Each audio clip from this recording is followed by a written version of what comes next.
नमस्कार दोस्तों, आज की इस वीडियो में मैं आपको अहोई अष्टमी व्रत की बहुत सरल विधि बताऊंगी कि ये किस प्रकार किया जाता है। ये व्रत कार्तिक मास की कृष्ण पक्ष अष्टमी तिथि को किया जाता है।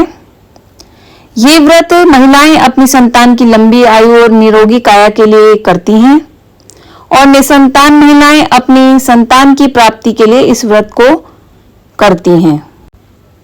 माता पार्वती के अहोई स्वरूप की आराधना इस व्रत में की जाती है। तो चलिए मैं आपको बताती हूँ अहोई अष्टमी व्रत को करने की विधि। पहले जहां हम अहोई अष्टमी की पूजा करेंगे उस जगह को साफ कर लेंगे। फिर उसके बाद थोड़ा सा जल और हल्दी डालकर वहां पर चौका लगा लेंगे।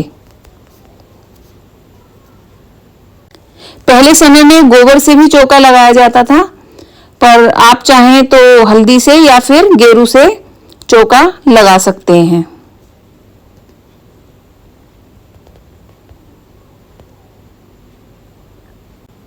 और हल्दी को बहुत ही शुद्ध और पवित्र माना जाता है, इसलिए मैंने हल्दी का चौका लगाया है। जिस स्थान पर हमने चौका लगाया है, अब हम वहां पर एक स्वास्तिक बनाएंगे। जहां हमने चौका लगाकर स्वास्तिक का निर्माण किया है, अब हम उसके ऊपर एक चौकी बिछाएंगे और चौकी के ऊपर लाल या पीले रंग का वस्त्र बिछा देंगे। अब चौकी पर हम गेहूं के दाने रखेंगे। इसमें आप कोई भी अनाज ले सकते हैं, बाजरा ले सकते हैं, चावल ले सकते हैं। गेहूं को हम अहोई माता के आसन के रूप में रखते हैं। अहोई अष्टमी माता की कोई भी तस्वीर या कोई भी फोटो आप चौकी पर बैठा सकते हैं। मेरे पास ये फोटो थी तो मैंने इसको चौकी पर बैठा दिया है। आप चाहें तो गेरू से भी अहोई अष्टमी माता की प्रतिमा दीवार पर बनाकर उसकी पूजा कर सकते हैं। अहोई अष्टमी के व्रत में 2 घड़ बनाए जाते हैं। मैंने यहाँ 2 मिट्टी के कलश लिए हैं। मेरे यहाँ इन दोनों कलश में जल भरा जाता है, पर किसी किसी के यहाँ पर उनके रीति रिवाज के हिसाब से एक कलश में जल और एक कलश में अन्न भरा जाता है। अन्न में आप चावल, बाजरा, चावल कुछ भी भर सकते हैं। मेरे यहाँ जल भरा जाता है तो मैं दोनों कलश में जल भरूंगी और इस जल को धनतेरस या दिवाली के दिन इस जगह से हटाया जाता है और घर में छिड़का जाता है और अपनी संतान को इस जल से नहलाया जाता है।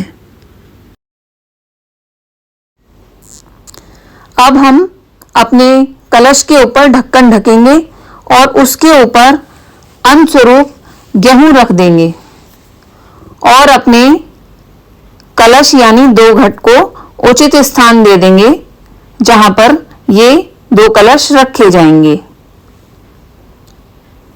अब कलश को रखने के बाद हम एक तांबे के लोटे में जल रखेंगे, जो कि एक पूजा में रखा जाता है। क्योंकि हमारे 2 घट तो दिवाली तक उस जगह से हिलेंगे नहीं, तो इसलिए तांबे के लोटे में हम जल रखेंगे। अब हम तिलक करेंगे और तिलक की शुरुआत गणेश जी से होगी, क्योंकि इस पूजा में पूरे शिव परिवार की पूजा पहले की जाती है। क्योंकि ये पार्वती जी के स्वरूप की पूजा है, इसलिए उनके परिवार को पहले पूजा जाता है, जिसमें गणेश जी, शंकर जी, कार्तिकेय और स्वयं पार्वती माता सम्मिलित होती हैं। पहले हम रोली से सबका तिलक करेंगे और फिर हल्दी से भी सबका तिलक करेंगे।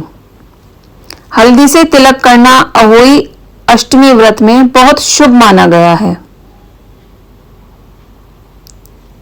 और खास तौर से कपड़े भी पीले ही पहने तो उत्तम रहेगा।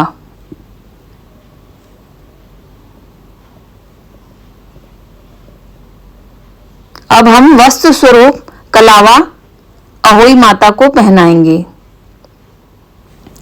अब हम स्याओं की माला 2 घट पे पहनाएंगे और इसका तिलक करेंगे।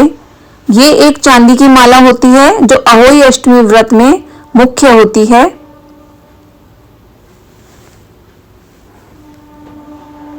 अब हम बायने के पूड़ियाँ और पुए अहोई माता के सामने रखेंगे। पुओं को गुलगुले भी कहते हैं। आप चाहें तो जो खाना आप अहोई अष्टमी के व्रत में बनाएंगे वो सभी उस पूजन में रख सकते हैं, पर दोपहर में ये कथा पढ़ी जाती है इस व्रत की, तो मैंने यहाँ पर पुए रख दिए हैं पूजा में।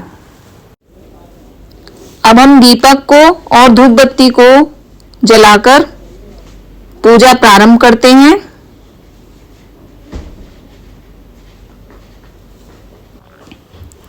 अब आप जिसका बायना निकालना चाहते हैं उसके लिए वस्त्र इस पूजा में रखें और वस्त्र के ऊपर दक्षिणा अवश्य रखें, क्योंकि खाली वस्त्र कभी पूजे नहीं जाते हैं, इसलिए उनके ऊपर दक्षिणा रखना आवश्यक है।